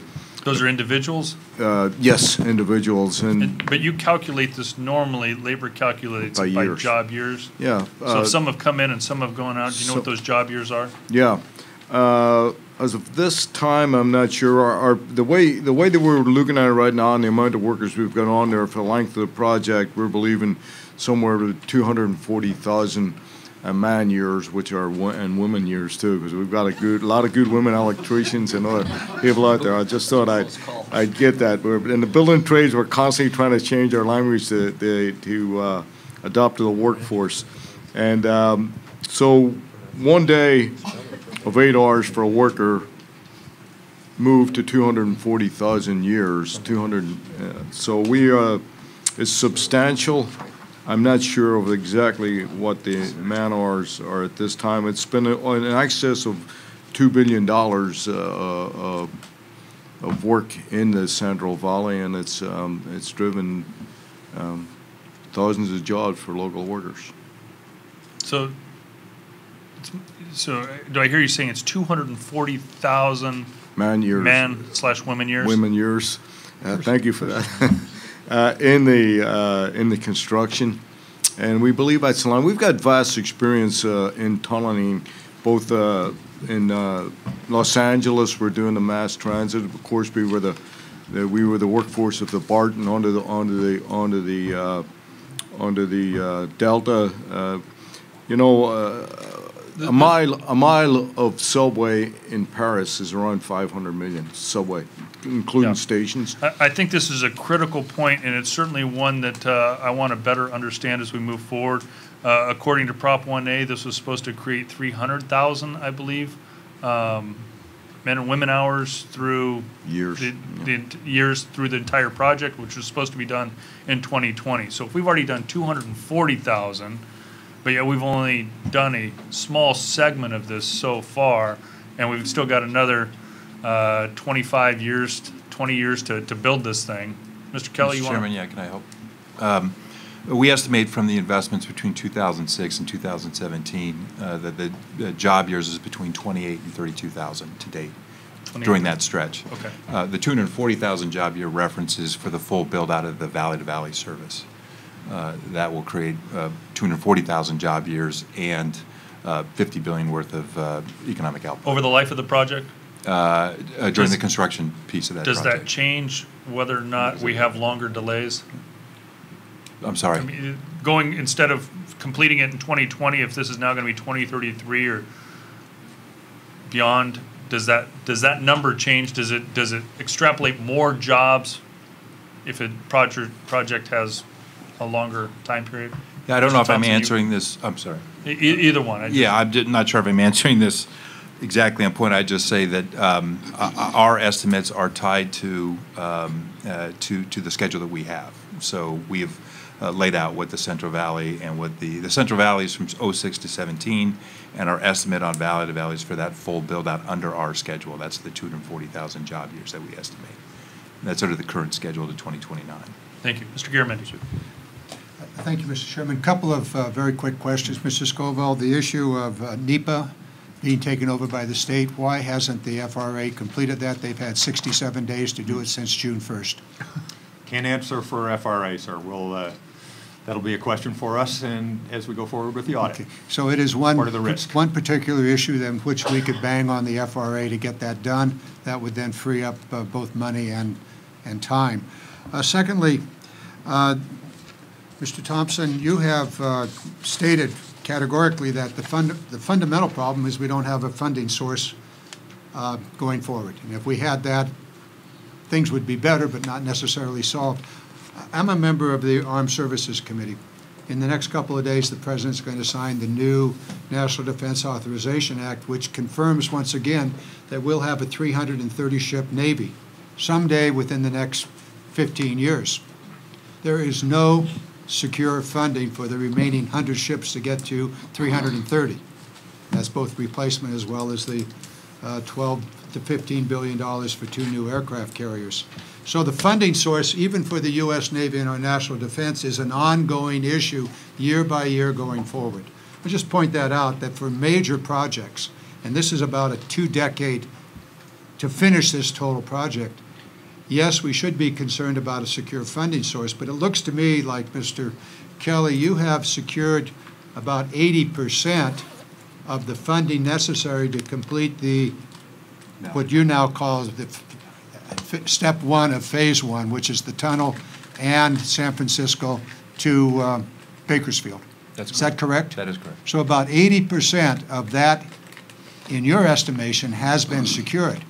That's a whole lot better than we're doing with regard to a 330-ship Navy, or the $1 trillion for replacing our entire nuclear strategic nuclear systems. We're not even close to next year, let alone the next 20 years to complete those projects. So this is not unheard of, but you're 80%. Is that correct? Yeah, we estimate about 22, you know, the only caveat here is that our cap and trade dollars, we have to do an estimate of. Understood. So we're going to be between 22 and 28 on that, and our estimate of cost is 29. And So that, we have a gap between $2 and $8 billion. okay, so about 80% is secure, assuming the cap and trade That's continues to correct. produce. That is correct. Fair enough. Now, with regard to the development of the tunnel project, which seems to be together with the train operation, we've not talked about the train operation piece of this. Can you go into that? You have talked about the tunnel. Let's talk about the train operation. Can you be a little bit more specific when you say the train operation? Your ETO. Oh, thank you. Yeah, before I arrived, the authority in making sure it can transition to operations went out and went through an RFP process and brought in an early train operator. Deutsche Bahn from Germany, who has great experience running high-speed rail, is now advising us on a couple of fronts. One, they are doing the analysis necessary to see if we can do our operating segments on both the west side, Gilroy to San Francisco, and in the Central Valley to assure that we can start a service and meet our legal requirements in doing so. So that work is underway. And then secondly, I asked them to take a look at our cost estimates in the business plan, to be another set of eyes on that and advise us on the reasonableness of those estimates. And we will have that done this fall, and we will report that to all of our oversight committees in March of 2019. Good. I think I've got about a minute left here. Mr. Thompson, you have 4 options. Yes, sir. Could you run quickly through them and your preferred choice among the 4? Well, we listed 4 options. Basically, one of them is to stop now. Is that a good idea? No, it is not a good idea. Second option? Second option would be to finish up just what they're doing in the Central Valley. That would then protect against the federal claim of the money back, but it wouldn't give you much of value. The Is that a good option? Third option is essentially what they are proposing, which is to finish the work that they're trying to do on the bookends plus the Central Valley. That will keep the project alive, it will keep it going, and it will get something of value, at least on the bookends and in the Central Valley. The fourth option, and this actually is an answer to your observation, the fourth option would basically be for the legislature and the governor to recommit to the project and to say we really want to do it in the face of the uncertainties and the problems that we now know, and that we will find the funding to get the project done. Which is precisely what the U.S. Congress did in the National Defense Authorization Act. It committed itself to a 330-ship Navy, to $1 trillion for the repurposing and upbuilding of our nuclear deterrent. Money's not there, the commitment is. If I were an admiral, I would feel much better about that, and if I had an appropriation to build that carrier, I would spend that money. What's needed here is in a sense the state equivalent of that, in which the state would look at one of the recommendations we made is that they go back to the state transportation plan, make sure this fits the requirements that the state wants, and then commit to getting the job done. The problem that we are concerned about, and we've expressed this many times, is that it's very difficult to manage a $100 billion or $50 billion project with only $20 billion in hand. It's just very difficult. You have to restructure your commitments. You have to manage it in a different way. You have to take risks that you really shouldn't have to take. If the state wants to do this, the resources they can find, and they should do the project. My time is over. My final 15 seconds, which is not really available, but if the chairman doesn't shut me up, is that the Congress this year will not complete a massive infrastructure program, but it is in the works that all of us are committed to a major national infrastructure program. And the question for us is, will high-speed rail be part of that infrastructure program, which includes everything from water to sanitation to transportation of all kinds? Thank you, Mr. Chairman. The next chairman of the TNOW committee will get it done. And as the new ranking member, Mr. Bennett, I have great confidence. Mr. LaMalfa, recognized for 5 minutes. Yes, You can see we all get along pretty well on a T&I committee. Mr. DeFazio would do it. Mr. DeFazio will get it done. Mr. Kelly, once again here, Remember your support. when the original vote was approved, it was a $33 billion project, and we found out just a couple years later it was a $98.5 billion project. It was downsized, just right at $100 billion now. So I guess what I would wonder if I carried two bills about it in the state Senate, which my good friend heard in committee for us. They didn't pass, but that's another thing. Senate Bill 22 was to stop spending until there was a complete plan of where the rail was going to go, what the route was, how it was going to be paid for. Didn't pass. Another bill, SB 985, which reflected the $98.5 billion price tag we found about in November of 2011, to put it back on the ballot in front of the voters. So I guess I would pose to you or anybody watching, if you were bid for your home to replace a roof, let's say $33,000, and then when the construction people show up and the price jumped to $98,500, would you want another crack at a rebid or a revote or something like that? I think the people of California would on revoting the rail. So that said, we've heard about the problems with funding just the Pacheco tunnel, which is a little bitty one, compared to the one you're going to have to go through the Tehachapi's with, if that's indeed how you're going to link to the big prize, L.A., where the ridership's supposed to come in. Do you currently have a cost or an actual plan for how, with the seismic issues or whatever the challenges are of running that tunnel through Tehachapi, how that's going to go? What is the price? Is it engineered out? Does that even fit with what I talked about in SB 22? Is it even part of a plan? It is part of the plan to go through both the Tehachapi's and the San Gabriels to get into the LA basin. Engineers are going through the work to make sure we deal with the seismic issues. We have as an advisory body the State Seismic Advisory Board, who we are interacting with on those tunneling exercises. So in 2018, they're just now going through they've started. That work is underway. I mean, as I said earlier, but it's not finished. We don't know the price. It's not. Eight of our 10 segments are still in environmental, but we move designs along as we go through that process.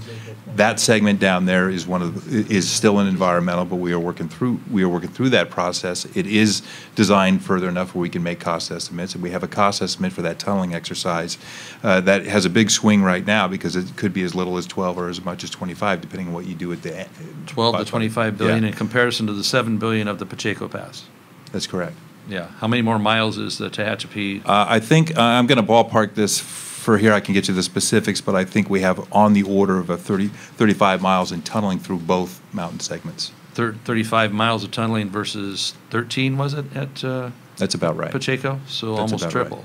Right. Yeah, and we have not made our final design choices yet, and that's going to drive costs as well. So we don't have our estimates in the business plan, I should say, do account for those swings. So 10 years after the bond, we don't really know what that plan is and what the price tag is, with money that is relied upon at $750 million at a time from cap and trade, since there's no other funding coming available. I would say to fill the gap of $87 billion. Sorry. Go ahead. Of $87 billion to fill the gap. I just say we certainly know what the plan is. It's consistent with our programmatic plan to do that. We're now going through the on-the-ground environmental process to wrap that up, and we refine costs as we go forward. That's actually one of the reasons why in this business plan for the first time we do lay out a baseline cost estimate, but we put it in ranges because we are early in the project. Unfortunately, the plan keeps changing from CEO to chairman to CEO changes. So tell me about the high-speed rail, the high-speed portion of itself, please. A recent study was done by the authority to show that you can make it just in time on 2 hours and 40 minutes if everything goes perfectly, but also there's some wiggle room on actually running the trains at high speed because the bond, according to your officials, have long contended the legal fine print does not actually require them to operate trains on such a schedule. So it raises the idea that the state is spending billions on a capacity that it won't actually use because, as this was voted in the legislature, there was a lot of assembly members and senators that wanted to stop in their town, have it hit Hanford, have it hit Pixley, Pixley's Petticoat Junction, I'm sorry. But that's every other burg on the way there. So how many trains are you going to run per day at truly high speed? in order to achieve, if everything goes perfectly, 2 hours and 40 minutes. Well, I think it's worth noting here, because I know that this was part of the conversation earlier. The bond requires that we design the system to be capable of nonstop service between San Francisco and Los Angeles at 2 hours and 40 minutes. We are designing it to that, and our calculations show we are meeting that. As a taxpayer, how many trains will I get that actually run per day at that speed? We don't, I mean, that's part of the work we're doing with the early train operator, how the system is going to operate. Some will stop at cities. I mean, the reference to 3 hours and 10 minutes is an assumption that we have 2 stops along the way. We will have some nonstop train service, but I can't tell you today exactly how many. We're still in the process of So me, the voter, when I was out. getting my bid for my new roof back in 2008, I didn't get to have that information at how many trains you're going to run at full speed or part speed, how much the tunnel was going to be under Pacheco or Tehachapi. We're finding out in 2018, and you're asking us in one fashion or another to keep the faith in this project, whose price has tripled, whose every other number that assigned to it. You had 1 million person years of work assigned to this at one point. They're saying 1 million at one point. Ridership cost was supposed to be tied to a Southwest Airlines ticket of about $80. Mm-hmm. A later hearing said it's probably going to be 120, 150, 200. Who's going to afford to ride this? Every mark has been missed on every promise made, not by you. You've only been there 6 months. Now you have total consciences, and so you know what's going on. But every mark has ever been missed. Even Quentin Kopp, the original champion of this thing, has pulled his support of this. And so why are we to keep going, especially as mine and Mr. Garamendi's district burns? And, you know, Mr. Hunter, I want your men and women to have a lot of work to do. And indeed we do. We got forestry infrastructure we need. We've got biomass infrastructure we need to use that forest product. We have flood control projects that need to be completed or way behind on the Delta and everywhere else, mine and Mr. Garamendi district. Water storage, we could build 20 dams for the price of what they want to spend on high-speed rail. 20 dams. Heck, if we built 4, I'd be happy. Highway repairs, airport runway extensions, even upgrades to conventional rails that would run trains at 120 miles an hour and get almost there as fast by the time you stop in every little burg, to have pretty decent train service. And so instead, we get this, and we're going to pin it on maybe another gas tax or further taxation. And then on top of that, when we talk about investment going into the Bay, we're going to then put the urban sprawl in the valley and run their housing prices up from 350,000 or so now to start matching the Bay Area 1 million. I mean, there's a lot of ripple effects as we pave through that farmland down there, and we eminent domain people, and at the same time we're tearing out almond orchards to make way. And I hear from the rail authority they want to plant trees to offset the CO2 that they're producing with the equipment that they're building the rail system with. It just continues to confound me. Why would we keep going on this? So panelists, thank you for your time today. Mr. Chairman, thank you for a little extra time. I appreciate having this opportunity to put this out in front of the people of California. Thank you, Mr. LaMalfa. Mr. Lowenthal. Thank you. You know, we sometimes think about people in terms of their political ideology, Republicans or Democrats, but I'd like to step back and look at this in terms, as the only representative here on the panel from Southern California. We have everyone else is from the North. What do I do when I go home? What do I tell the folks in Los Angeles? Much of the discussion so far has been on the Central Valley part.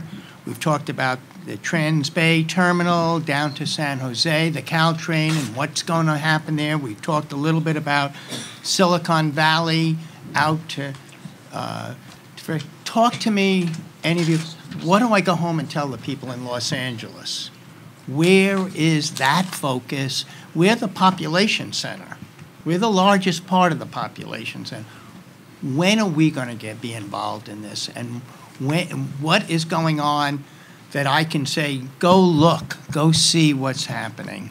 This is really where your high-speed rail money, and this is how you'll benefit. So I just need a little bit to go home what you would think I should be saying. I understand the bookends. We put that. I personally wanted to see much more money go out to Palmdale from, because I thought then it could be. connected out to Vegas. But that would have been another project and another thing. I'm just saying, what do I see and when will I see things in Los Angeles that will justify all of us? We were the folks that voted for this.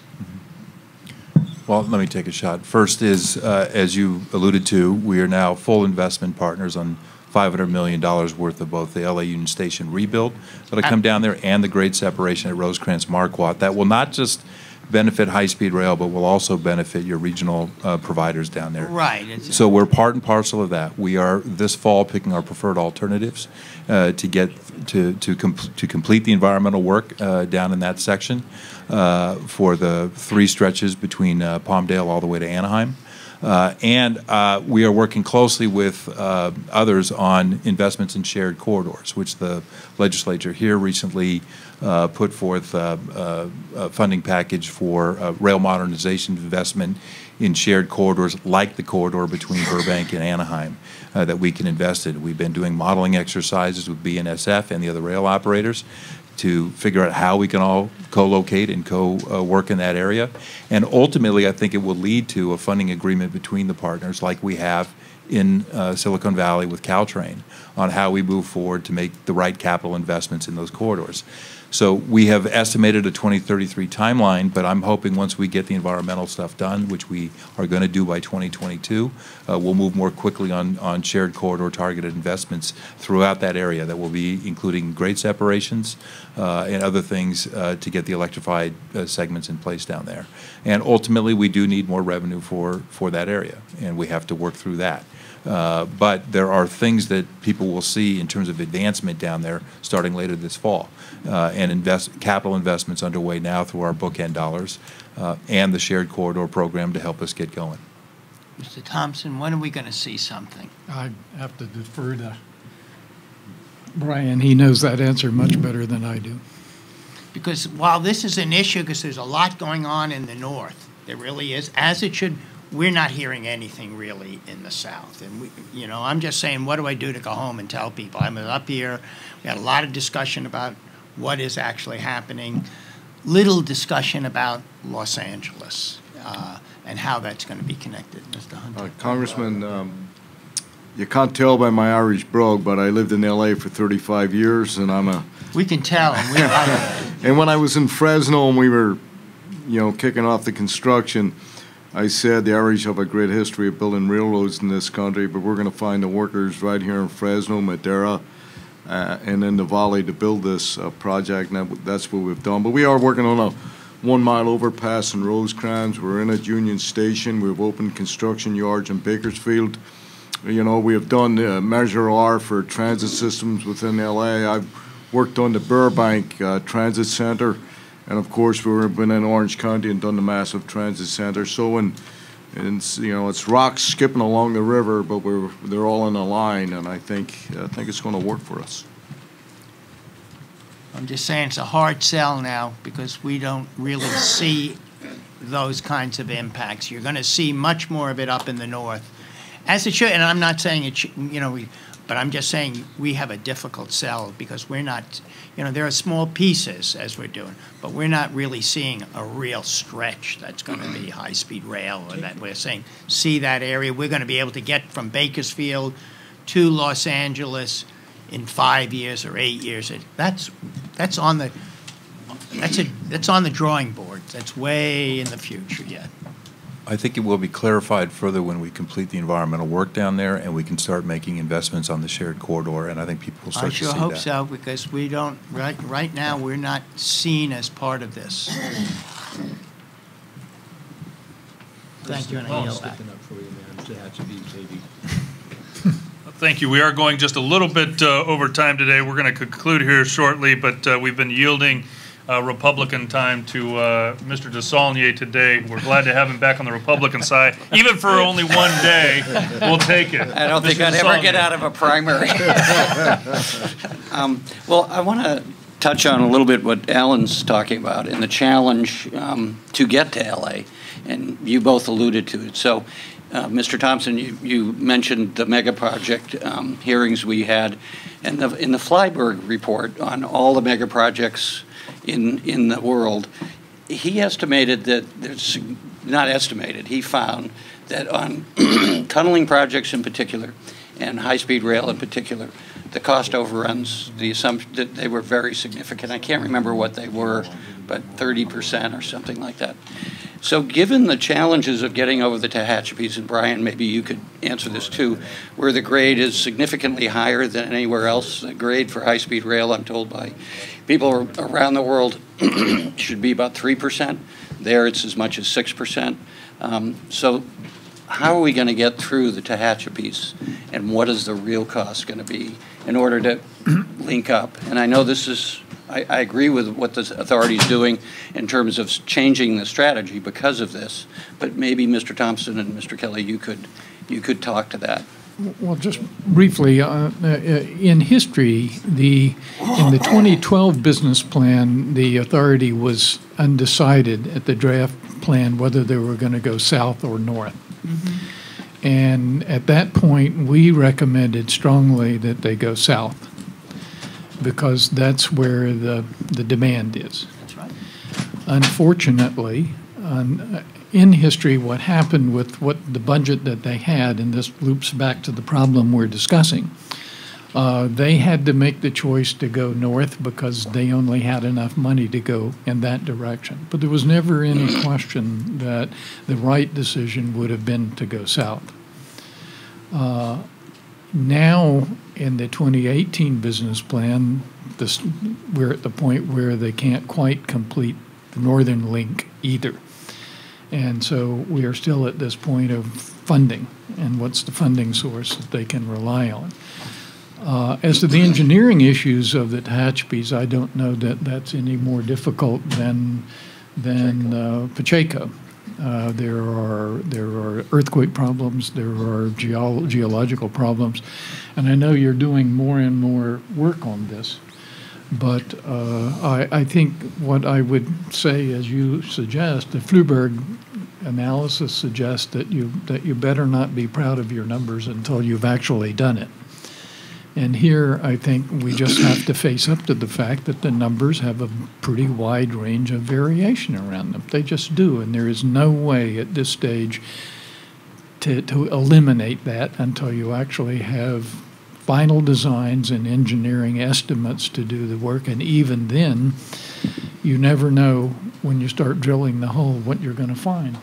So let's be careful about commitment is fine, but let's be careful about what those numbers mean.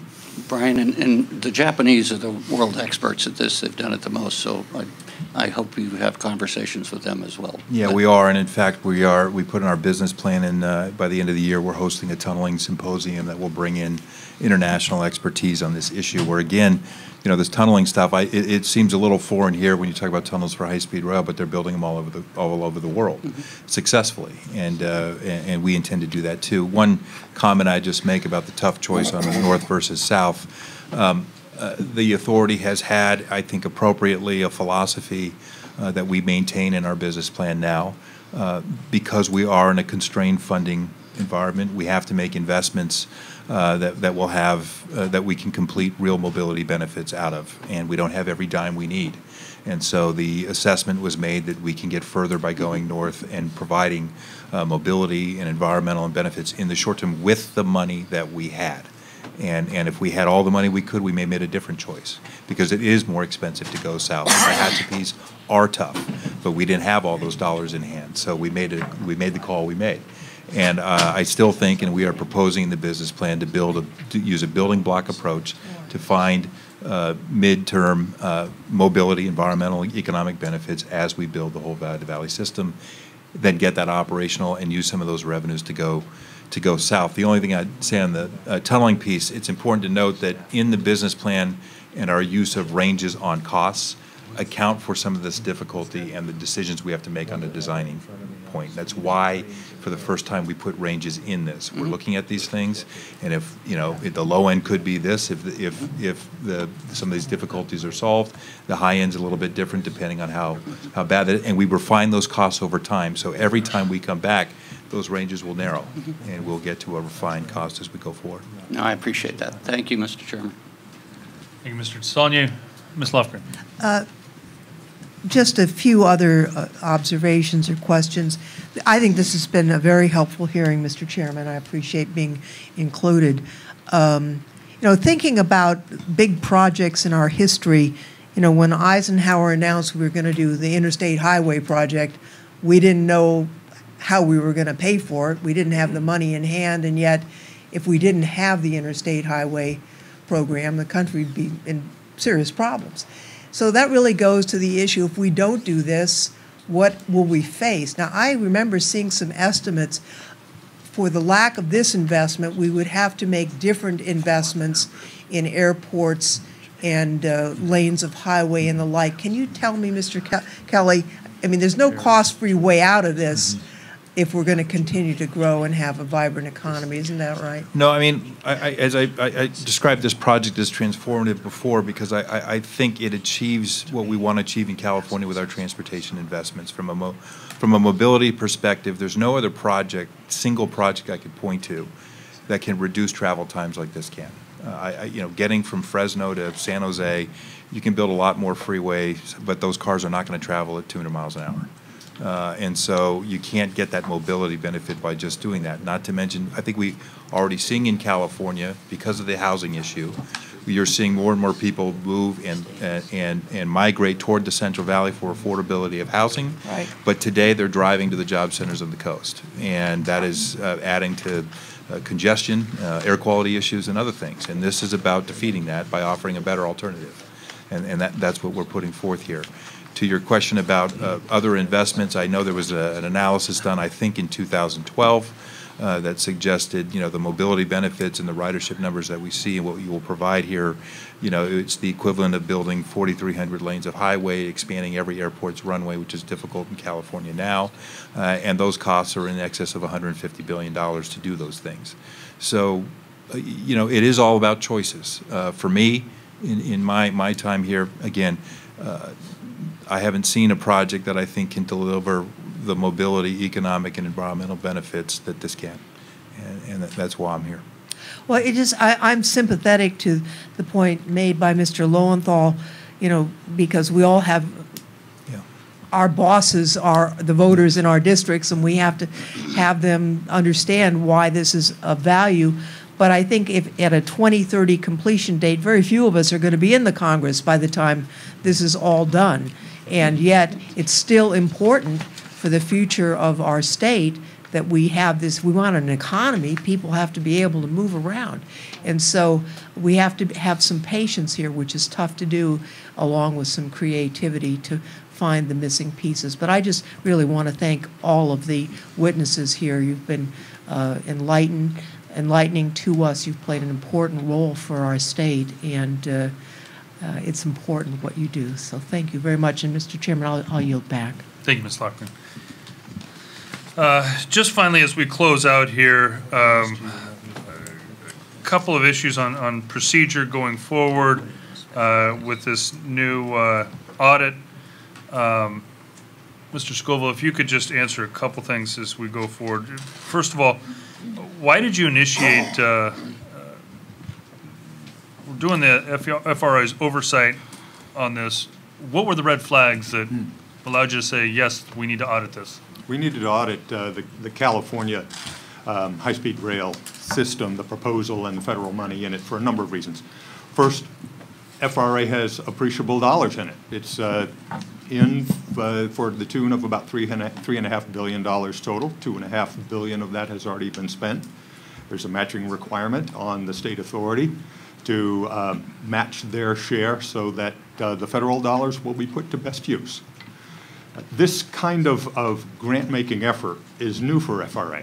For many decades, FRA was a safety regulatory body. With PREA in 2008, followed very quickly by the Recovery Act and appropriations thereafter, FRA needed to transform themselves. We've talked about transformative efforts, but this has been a significant lift for FRA. At times, they've struggled with it, and I don't mean to cast that in an overly negative light, but they've had to work from behind the ball. One of the members mentioned the economic climate that we suffered in 2008, 2009, and FRA was working very hard with interim guidance for this new grant-making program, with staffing shortfalls, with training and guidance shortcomings, which they recognized, but they needed to get the money out the door, and they needed to demonstrate it in a very public way. Since then, not only with the project approval efforts, but also with the amendment and monitoring efforts, FRA has worked as best they could. My office has provided oversight for them, provided numerous helpful recommendations, we trust, and FRA has been attentive and responsive, very much to their credit. And I do want to go on record today as citing them for those accomplishments. But at the same time, now we need to recognize that the federal investment is at stake. FRA has continuing interests, not only to see the match through, but also to make good on what Mr. Kelly has described as the requirements for acceptable interim use of the 119-mile Central Valley segment, and also 20 years thereafter, after the match has been satisfied, for the requirement in the grant now for maintenance of the federally funded portion in a state of good repair. So all of that is the FRA's interest, and those are the interests of our audit. To be clear, we're not here to audit or to answer larger questions about where the state should find its own funding. Sure. We are here to make sure that FRA satisfies its obligations under law, part of which are to pay close attention to the rail authority. We will use FRA from time to time as a lens into the authority's business, particularly when it comes to validating FRA's efforts to validate federal expenditures to date and funds that have been advanced as meeting the matching requirement. And these new authorities under the FRA and the new obligations with the California High-Speed Rail, what options does FRA have at hand to collect funding? With the state match, what is your leverage to making sure that that state match actually happens? What can you hold up? What? Sure. Mr. Chairman, FRA has leverage. First of all, it still has unexpended funds, $928 million appropriated in FY 2010. That funding slice could be suspended or even terminated should the state authority fail to make the match. Advancing beyond that, there's the question of an administrative offset, as it's known, which means that for further FRA grant funds to the state, for DOT grant funds, and even for funds payable by the United States at large to the state of California, there could be administrative offsets in order to satisfy or to be applied against the missing state match. Beyond that, there's a possible action under the Debt Collection Act of 1982, not frequently invoked, but that is on the books. It's a possible remedy. In very recent history, that act was invoked by the department in a dispute that it had ongoing with the state of New Jersey concerning about $250 million at stake in the Access to the Region's Core major infrastructure project in the New York, New Jersey region. Finally, and this would be I would consider it a drastic measure, but the California High-Speed Rail Authority could be suspended or debarred from further participation in DOT's surface transportation financial assistance programs.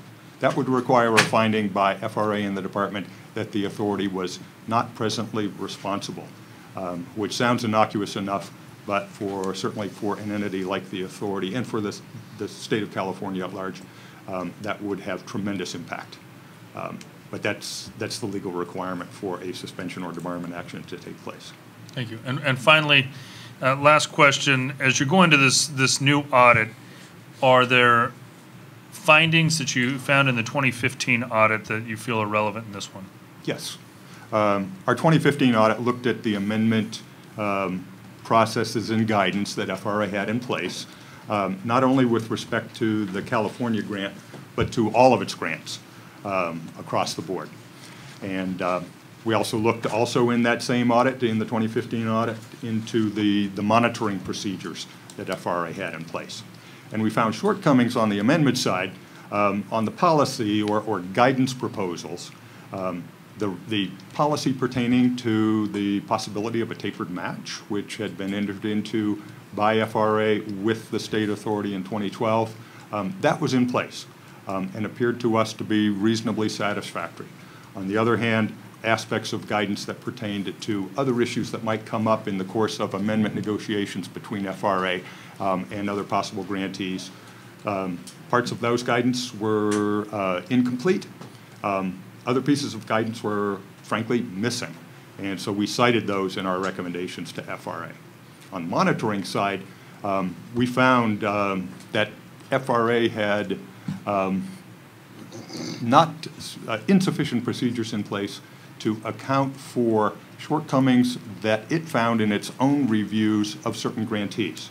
And in fact, some of the shortcomings that we found insufficiently documented by FRA pertained to shortcomings that had been found by FRA with respect to the California grant and the California authority.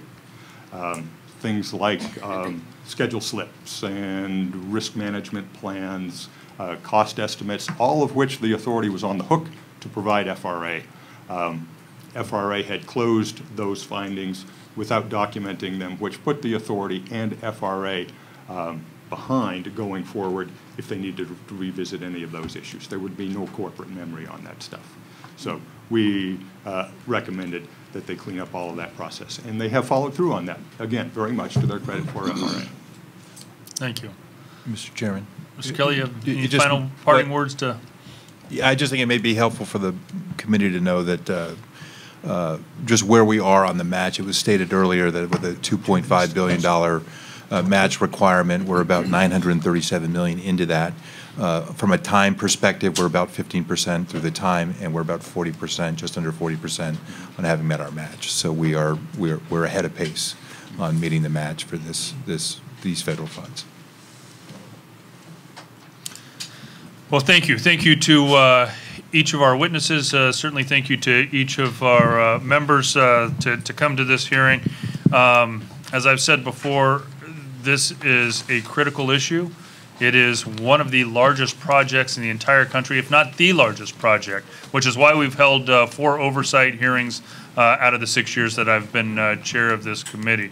Before I close out today, let me yield the gentleman from Sacramento a couple of minutes and close. Let me take first portion of those 2 minutes to thank you for the intense interest over the period of time that you've applied to this. I also recall a conversation I had with Mr. Desailliers on the floor of the House some time ago, in which he said we need to look at all of the infrastructure in its totality and in the ways in which it all fits together. It's not an isolated project. High-speed rail is not an isolated project, he said.